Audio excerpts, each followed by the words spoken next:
Well, I'll tell you this. I mean, I love finally doing something I can actually get better at because I started going downhill in tennis a long time ago. And sports are more than just games. They're all about fun, cheers, and a bit of rivalry. Enter pickleball, the new craze sweeping the US. It's like the boogie boarding of tennis, easy to pick up, no need for costly gear or fancy courts. It's seriously fun and seriously competitive. And guess what? Even tennis greats, from Andy Murray to legend Martina Navratilova, are getting in on the action. So we gotta ask, what's the tennis world's real take on pickleball? Why do tennis players hate pickleball? I'm not a massive fan of it myself. When Andy Murray was asked about pickleball, he straight up admitted he's not a fan. I'm not a massive fan of it myself, to be honest. Ironically, he even set up Scotland's first pickleball court at his luxury hotel after his mom fell for it on a US trip. Classic. Now Murray's compatriot Cameron Norrie thinks pickleball lacks skill. For me, it doesn't require any skill. Andrei Rublev says it's disliked because it's new and trendy. Because it's just a new sport that is already in the top of the search, Rublev said. Casper Ruud compares it to tennis's annoying younger sibling. Kind of feels like it's the baby brother of tennis. So, you know, we always pick on your baby brother, don't you? Ruud says. That's it? Did I get on all right there or no? not bad. Now, time also has a way of changing perspectives. Just ask Martina Navratilova. Back in 2022, the 18-time Grand Slam champ had some strong words about pickleball, saying, if pickleball is that popular, let them build their own courts. Fast forward to 2023, and she's singing a bit of a different tune, praising the rise of pickleball facilities and sharing a New York Times article with a much friendlier vibe. The more racket sports, the merrier. But it's not all positive vibes. Serena Williams' former coach Renee Stubbs is less thrilled. With pickleball courts popping up everywhere, Stubbs is frustrated that tennis courts are being neglected. She tweeted, "How about fixing the tennis courts in the city and surrounding areas? There are a lot more people wanting to play tennis in this city, and you give them less and less options. Also, fix the courts you have. You know, like the ones people play on with cracks and craters?" Now, Andy Roddick is cranking up even more of the pickleball drama. You're going through the pickleball and like what the problem is, and I said the pacing is weird, right? Like you get into it and everything feels like it's kind of in a rush and you don't. In a fresh dig at the sport, Roddick took to social media to troll pickleball, sarcastically claiming it's more intense than parkour. After a spat with former tennis pro Christian Alshin, who praised pickleball athletes, Roddick fired back saying he'd commemorate a pickleball match standing on his head if Alshin's claims ever came true. He even shared a parkour video, quipping that it's less athletic than pickleball's dinking action. All right, guys, before we dive deeper into this topic today, we've got something special for you. If you're serious about taking your game to the next level, you have got to check out Coachlife. It's like having your very own personal tennis coach right in your pocket. From perfecting your serve to mastering your backhand, Coachlife hooks you up with elite coaching from the best in the business. Think of getting the same tips and drills that players like Swiatek and Goff use, all from your phone. Coachlife packs over 400 videos in 25 categories, including 27 world-class serve tutorials and access to sports psychologists, nutritionists, and more. You get a 7-day free trial to kickstart your training, so hit the link below, check out Coachlife, and start playing like a pro today. Now, not everyone is throwing shade at pickleball. This isn't something that could last. Obviously, I understand the appeal recreationally. John Isner, for example, had a surprising change of heart about pickleball. Initially skeptical, now he's embracing the sport with enthusiasm. If you would have told me a year later I'd be sitting at the podcast wearing a PPA shirt, I would have said you're smoking meth, Isner admitted, highlighting his initial disbelief in the sport's appeal. After witnessing friends and fellow athletes dive into pickleball, he felt drawn to its community and competitive spirit. He confessed, "I totally underestimated the appeal of pro pickleball," acknowledging the sport's growth and its ability to provide a livelihood for players. Summing up his journey from skepticism to support, Isner concluded, "I'm happy to say I was wrong," showing a newfound appreciation for pickleball's place in the sports world. Now, guess who else is all in on pickleball? Well, none other than Andre Agassi. I never thought I was going to say this. I'm playing this as long as as long as I can walk, I'm playing it. I can't wait to get back after it. At a New York City event, the 8-time Grand Slam champ praised pickleball for breaking down cultural barriers and bringing people together. Pickleball is more than just staying active, Agassi said, highlighting how the sport fills a real need for participation.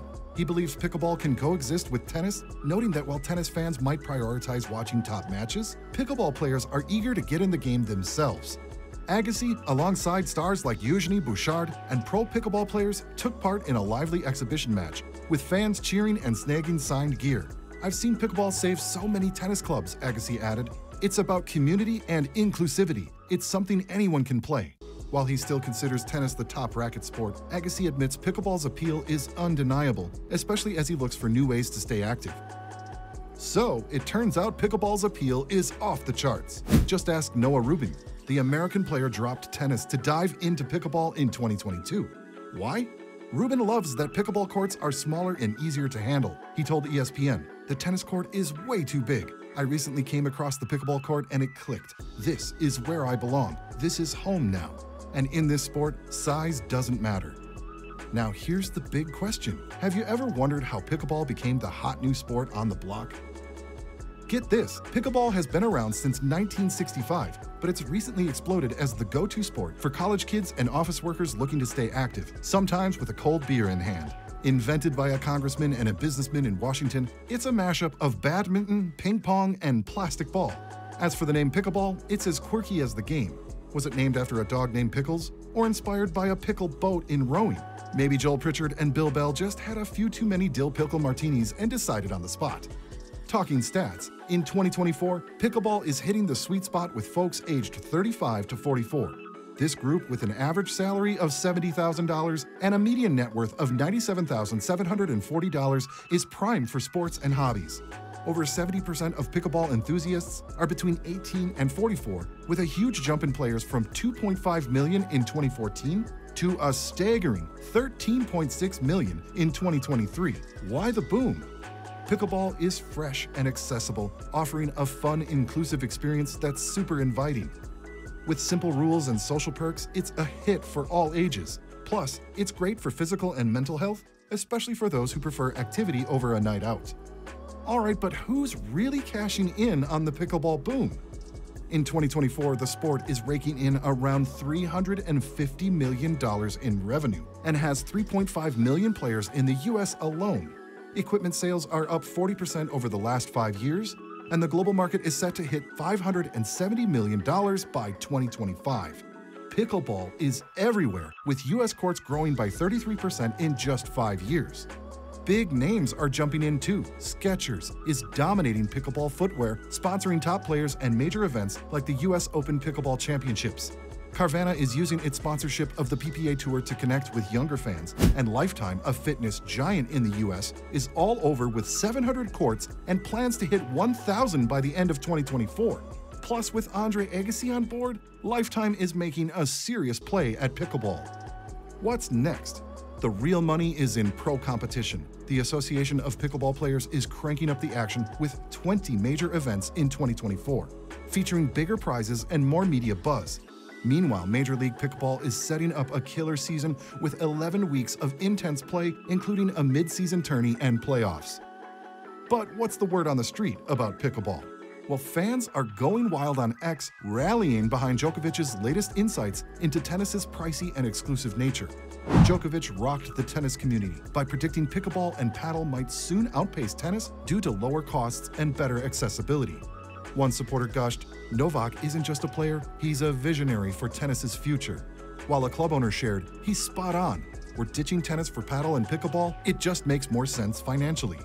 Another fan praised, "Yes, local clubs need to adapt if tennis is to survive. Thanks, Novak, for highlighting this critical issue." Meanwhile, a local player reported, "My tennis club's cutting back on tennis courts for paddle and pickleball. It's really happening." So we're going to wrap up this smashing serve from America's top tennis ace, Taylor Fritz.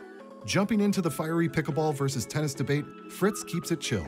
There are some people in the tennis world that are just absolute pickleball haters, and that's fine. But for me, I don't really have an issue with pickleball. I like playing sometimes. I don't see any reason why both of them can't exist.